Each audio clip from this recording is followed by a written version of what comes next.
Hazel is the name of my wife. We got married 10 years after dating for 10 years, having first met in high school. Hazel was a happy woman with a cute smile, but she wasn't exactly the beauty queen kind. We were blessed with a daughter, Michelle, not long after we were married. My wife was a loving person who had always given me encouragement.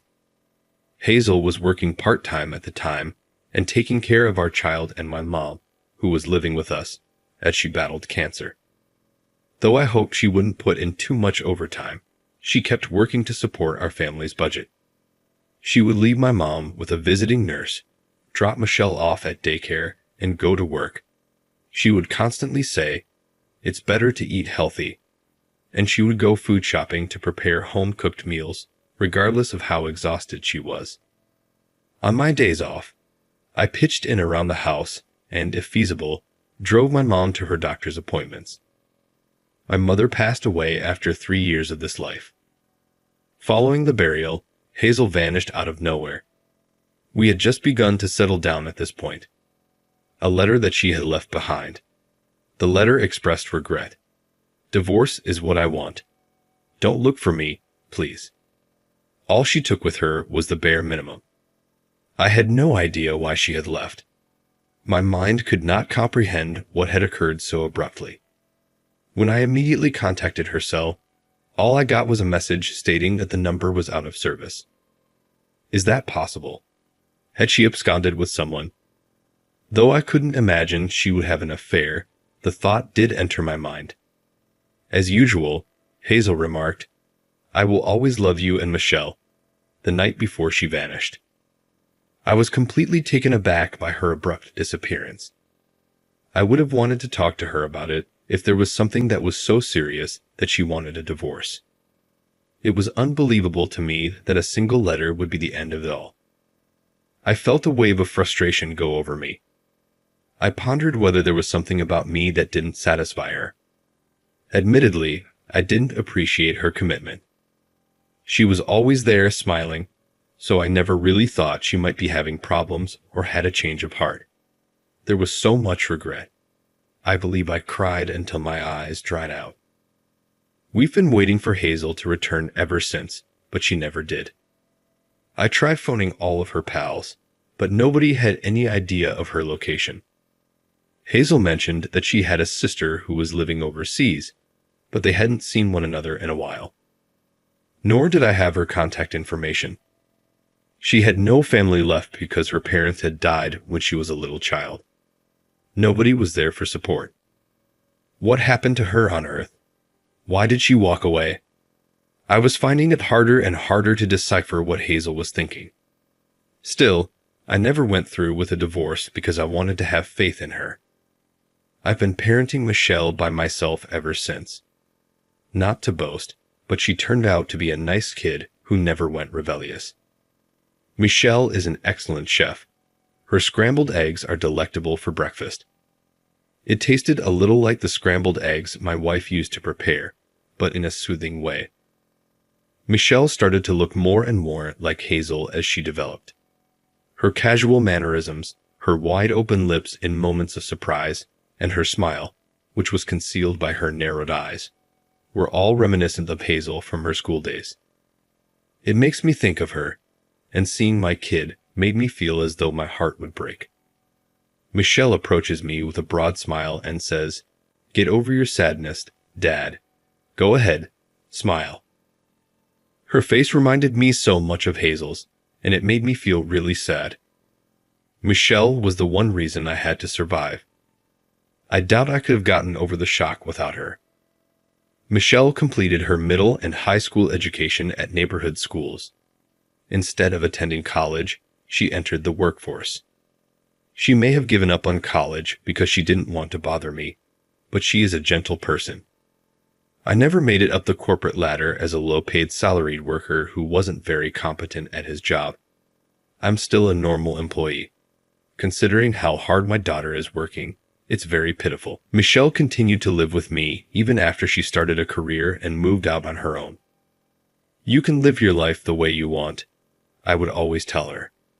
She would, however, chuckle and declare, I am living the way I want to. Besides, if I went, you couldn't cook, would you, Dad? I can't just up and move out on my own.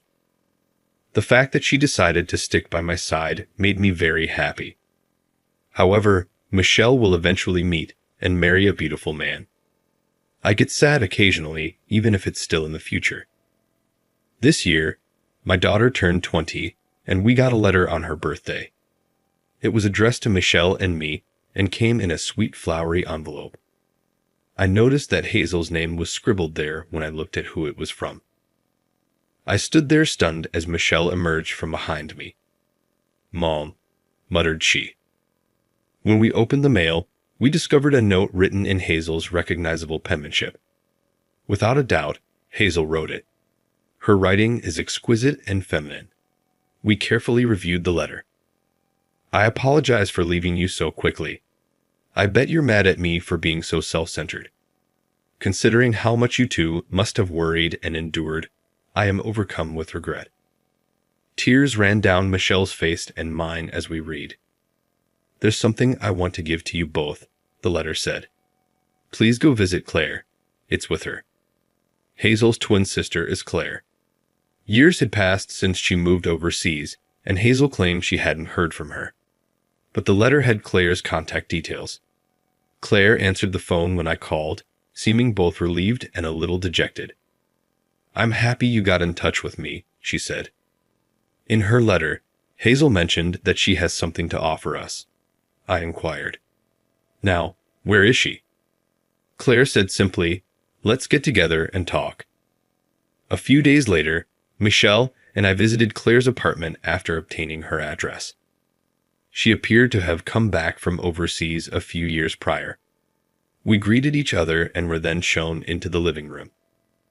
"I appreciate you coming all the way here today," Claire remarked.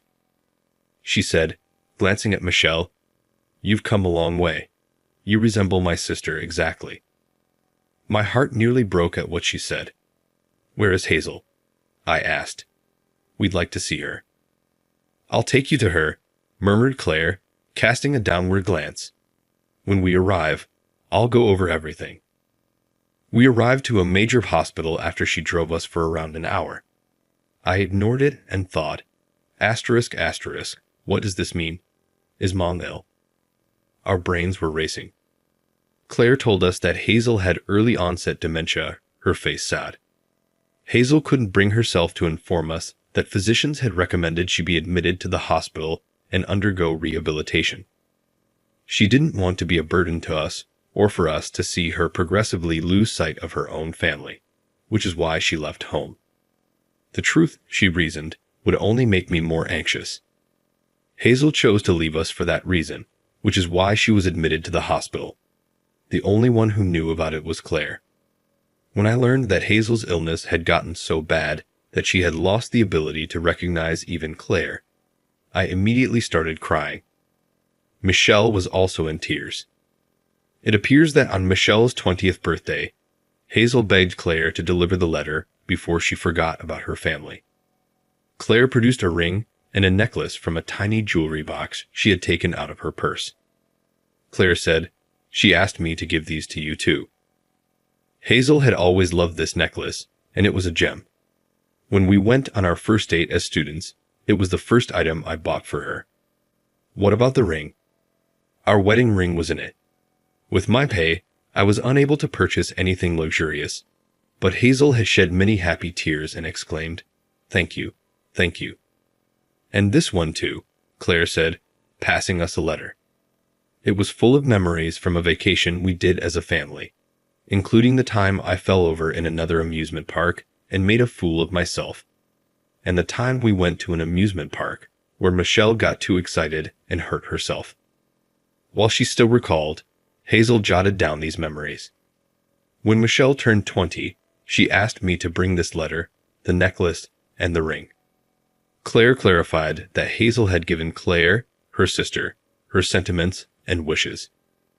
Claire blurted out, "I really wanted to contact you sooner, but I couldn't break the promise I made with my sister." She was crying. "No, Claire, you have my gratitude. Claire, Thank you for protecting Hazel's sentiments, I said.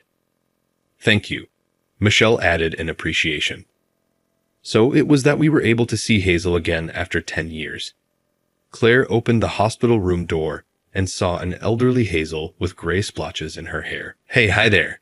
I take it you're from the room next door. And who could this charming lady in Guy be? Good to meet you. I had considered what I would say to my wife if we crossed paths again. It was something I had been considering for decades. However, I was unable to say anything when it was finally time to look her in the eye. In addition, I had never thought it was circumstance like this. My chest constricted and tears started to flow as soon as our eyes locked. Oh no, why are you crying all the time? Has anything depressing occurred? Hazel gave us a troubled expression. No, we came to clean the hospital today, and I guess the disinfectant got in my eyes, I lied clumsily. Ah, I see. Take care, she retorted. Michelle caressed my back as we left the room, her crimson eyes pleading, Smile, Dad, smile. My biggest ally has always been Hazel. She was the one who loved me the most. And yet, I had seen no signs of her suffering. I felt stupid for not seeing that. Michelle said to me, even though Mom may have forgotten about us, the memories we shared as a family will always be treasured. For her, I believe it's the same. Though her heart remembers, her head may forget. From now on, let's provide Mom as much help as we can. Yeah, you're right. Feeling incredibly proud of my amazing daughter, I broke down in tears once more. Neither the memory Hazel has forgotten nor the time we spent apart can be recovered. However, I want to support her as much as I can and be there for her if it helps her in any way. Michelle and I went to see Hazel whenever we could starting the following day. We discussed everything and anything, including everyday matters, with her. Chatting really activates the brain, doesn't it? Hazel asked, appearing to get excited. Our old family pictures were on the shelf in her hospital room. Isn't this picture amazing? It evokes such sentimental memories. I experience the same thing when we communicate. Very reassuring, Hazel remarked, grinning at Michelle and myself. Michelle and I grinned back at Hazel, saying, we feel the same way, and we all laugh as a family. I had been yearning for these days so long, to be with my wife and daughter. Our relationship as a priceless family will never alter, even if she forgets. I want to stand at her side indefinitely.